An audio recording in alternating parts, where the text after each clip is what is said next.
मेहनतीचे फळ. माणगाव नावाच्या खेड्यात एका गरीब कुटुंबात महेंद्रचा जन्म झाला.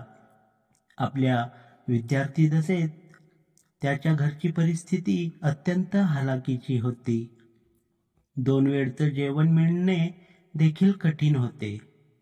गरिबीचे चटके असह्य होऊन निराशेच्या भरात तो एकदा जंगलात निघून गेला. मनात विचार येत होते की कधीच घरी परत जायचे नाही. चालून चालून थकल्यामुळे एका झाडाखाली तो बसला.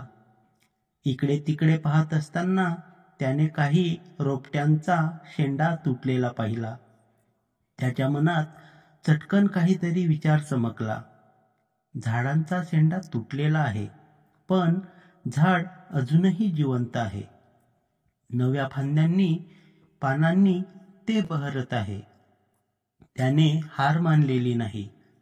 लढण्याची वृत्ती आपण दाखवली तर आपणही असेच झाडासारखे ताठ मानेने जगू. हे विचार मनात येताच तो उठला. महेंद्र जंगलातून परतला. तो एक सकारात्मक विचार मनात घेऊन त्याची आत्मज्योत जागृत झाली होती. त्याने मनाशी ठरवले, आता रडायचे नाही तर लढायचे. घरकाम करून रात्रशाळेत जात त्याने आपले शिक्षण पूर्ण केले. प्रयत्नांची पराकाष्ठा केली. महाविद्यालयात शिकत असतानाच त्याला लेखनाचा छंद लागला. तो लिहू लागला. त्याचे लेखन प्रसिद्ध होऊ लागले.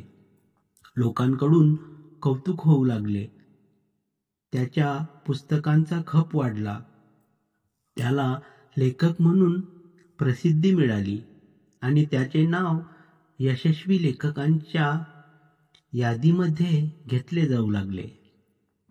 कोणतीही गोष्ट साध्य करण्यासाठी मोडून पडलो तरीही उभे राहण्याचे धाडस त्या जंगलातील शेंडे तुटलेल्या रोपट्यांकडून महेंद्र शिकला होता आणि त्याने आपले जीवन यशस्वी करण्याच्या दिशेने प्रवास सुरू केला.